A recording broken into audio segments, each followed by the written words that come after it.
Well, hello and welcome to the Human Echoes recap for Rick and Morty Season 3, Episode 3, Pickle Rick. Pickle Rick. It's the one where Rick is a pickle. He turned himself into a pickle. Apparently this was a big hype episode. This was something that the Rick and Morty fandom has been psyched for ever since they saw it in the teasers for the third season. I am not a giant fan of the fandom. I mean, I don't have a problem with them. I'm just not I'm not dug in. I'm not enmeshed in Rick and Morty upcoming season news. I just watch the show, guys, and I read the post-episode discussion on Reddit. So I didn't realize that this was a thing everybody was psyched for, but it was a lot of fun. To start out with the episode title, Pickle Rick, and then just instantly go into, hey, by the way, Rick turned himself into a pickle. That was good. That was that's what I've come to expect from this show. And I really enjoyed the absurdity of what he gets himself into and how ridiculous this is. I will say, at the beginning, I thought they were going a different direction with this. The whole premise of this episode is that Rick has turned himself into a pickle because the family is going to family counseling, minus Dad, because Summer and Morty are having major problems dealing with the divorce of their parents because they're normal human people who would have that problem, and Rick doesn't want to go. That's the premise. When I first saw Rick turn himself into a pickle, at the time that they were about to go to family therapy, my read on it was Rick knew he didn't want to go, but was trying to force himself to be in a position of vulnerability so that he could go. They would just put him in this pocket and take him because, that they had the schedule and he's a pickle and he'll figure it out later. And then you find out, oh no, he has this syringe attached to a timer that everybody finds instantly because he's not maybe as smart as he thinks he is, or he's just underestimating Morty and the rest of the family. He had this plan to trip this syringe to turn himself back into a human basically as soon as they left. So maybe the altruistic Rick theory is never a good one to go with, to start with. But he does end up as a pickle. He does end up left on the workbench. And not maliciously, I think. I assume that the family would have injected him when they got back. But he gets batted down the storm drain by the cat. I do really, really love the fact that in his moment of helplessness, Rick Sanchez, there is no God and Santa is a lie, Rick Sanchez decides to call out to God for help. And the rest of the episode is Rick battling for some control over his life. It's a really great, sort of silly, over-the-top premise. Very gory, by the way. Just incredible amounts of gore as he's stuck in the sewage system fighting rats with the body that he's stitched together from other dead rats using a cockroach whose brain he stimulated with his pickle tongue. You get a lot of bad rat gore, and later on you get a lot of human gore. If this was like a live action type of thing, we would be beyond R-rated with what this episode is. But it's animated, so we can get away with whatever. And the Rick part of the episode is so full of absurd fun. We have him breaking into, I guess, a Russian embassy or some kind of... That was my impression of what it was supposed to be. The Russian dude's in there. Interesting in the fact that they've been making this season for a long time, and there wasn't all that Russian intrigue / investigation into Donald Trump stuff going on when they were writing this episode, at least I assume, because it's been a while. They've been working on this. So I don't know if that was meant to be a commentary or anything, or if it's just Russians are fun villains to have because Russians, Rocky IV and stuff. But whichever, he's in here dealing with all these Russian guards in his Pickle Rick rat corpse robot body and taking all these guys out. It's a basic Rick invasion type story. It's not going to go well for the regular humans. regardless of whether it's Pickle Rick or Regular Rick, you're just not going to win. Some great jokes, the most obvious one being the recycling. Throws away the bottle. He does recycle shaming as he's running away from the guards in this Russian embassy.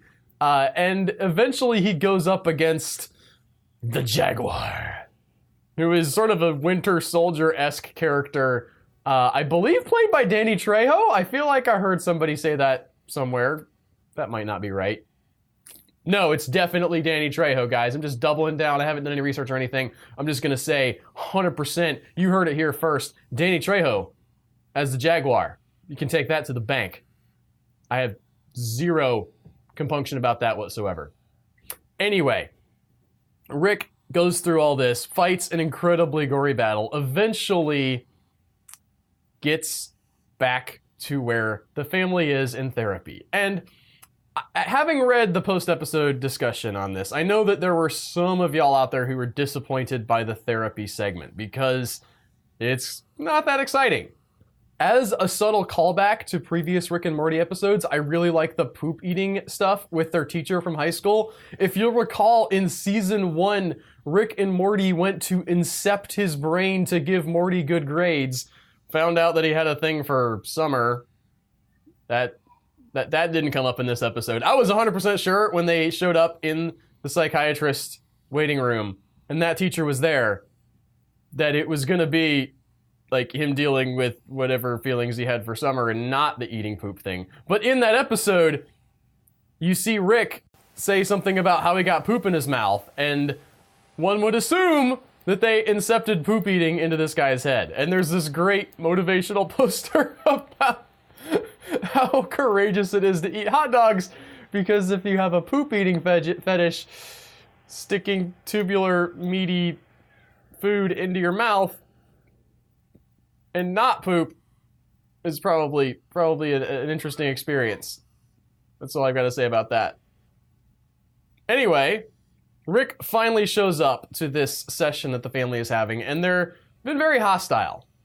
Beth is not interested in dealing with her problems at all. Even a little bit. She wants to deflect on the kids constantly, even though it's very, very likely that she has a lot of stuff to work through, and some of this is her fault. I saw some people on the forums like really wanting to bash Beth, like really just wanting to take stuff out on her, and I think that's maybe a little unfair.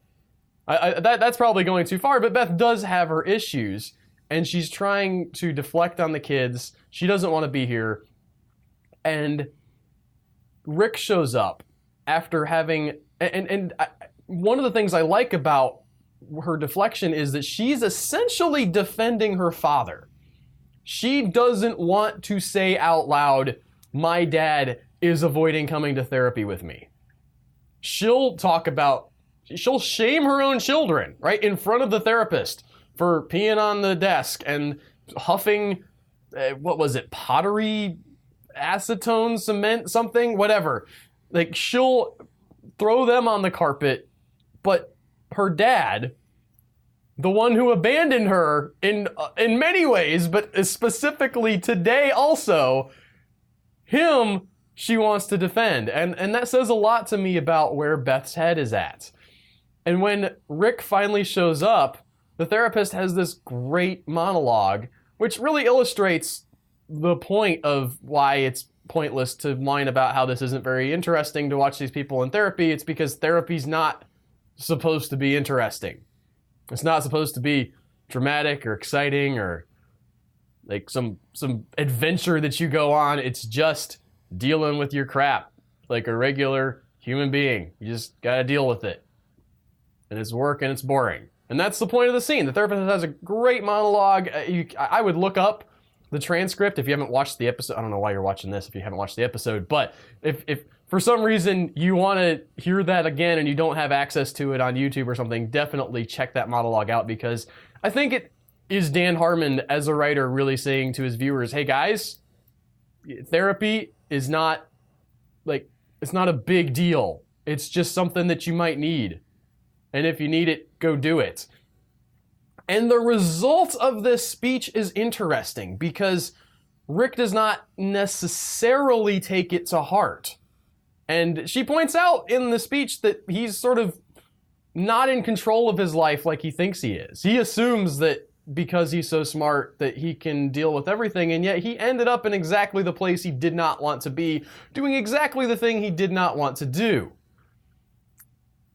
I don't think Rick is taking this to heart, as I said, but him and Beth, after the therapy session, bond over their dislike of the therapy session. That's not how I would do it. I mean, I think maybe there is a more healthy way for these guys to get better in their relationship with each other. But sure, that's progress, I guess, of some kind. It's a little bit disheartening because while they're bonding, the kids are kind of being shut out. They're in the back saying, hey, we kind of like that therapy thing. You know, it was good to be forced to talk about our problems and get those things out. And I'm wondering where we're going with this idea of maybe Beth and Rick bonding and there being a schism between Rick and Morty and Beth. Summer. That those two kind of split off and don't end up having the same kind of connection, at least for a while. It's weird having a show where you can have a man as a pickle who also has to confront his psychological demons while he is still the pickle. Eventually he does get turned back into Rick. I mean, that happens, but the grafting of realness onto such utter absurdity is what I think makes this show great. I mentioned it last week, obviously. We talked about what the family's going through there, but here is a much more direct route to the problems that they're having. A real, actual therapy session that they really do need to have, and maybe they're not going to get to. Maybe Beth and Rick are just going to keep running from their problems and keep making more problems for themselves. Excited to see where this one goes. Interesting that we didn't see any of Jerry, not even in the post-credit thing, which was bizarre and wonderful, and get a little bit more Jaguar before he's gone. I'd love to see that character come back, but I'm not holding my breath. But no Jerry at all. He's off doing his own thing.